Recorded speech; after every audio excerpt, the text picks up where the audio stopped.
Hi everyone, welcome back to my channel guys. তো আজকের ভিডিওটা অন্যরকম। তো আবার আজকে রান্না করে চলে এসেছি। আর আজকে আমি রান্না করব চিকেন। তো এটা নিয়ে আমার বেশ কয়েকবারই রান্না হচ্ছে। তো বিয়ের পরপরই আমি যেহেতু সব কিছু শিখছি, আগে থেকে কিছু অ্যাকচুয়ালি আমার কিছু জানা ছিল না।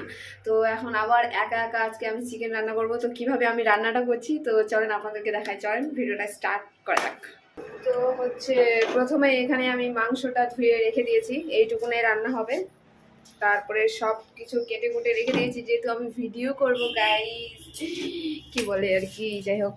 তারপরে মশলা যা যা করব সব এখানে কেটে রেখেছি, পেঁয়াজ, আদা, ধনেপাতা দেবো লাস্টের দিকে। তারপরে হচ্ছে আলুটা ভেজে নেব অবশ্যই। এখানে আছে লঙ্কা, তারপরে রসুন, জিরে দিতে হবে। সবগুলো এখন মিক্সচারে মিক্স করে নেব। তো এখন সবগুলো মিক্সচারে দিয়ে দেবো।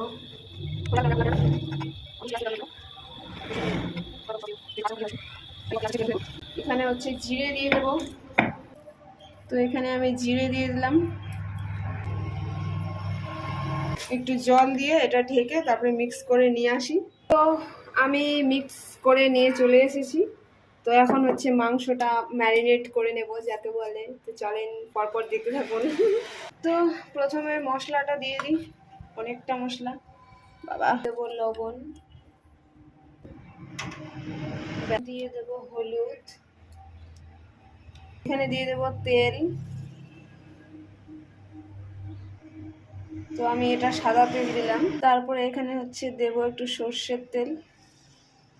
এখন হচ্ছে আসল কাজ, মিক্স করতে হবে, হাত দিয়ে মেখে নেব। ও একটা জিনিস মিসিং হয়ে গেছে, সেটা হয়তো পরে দিলেও, না আমি যেরকমটা দিই আমি সেরকমটাই দিই। আমি এখানে একটা দিয়ে দেব তেজপাতা। তো এখানে একটা তেজপাতা দিয়ে দিলাম, ঢেকে রেখে দিই। আর ততক্ষণে আমি আলু দুটো ভেজে নিই, তারপরে রান্নাটা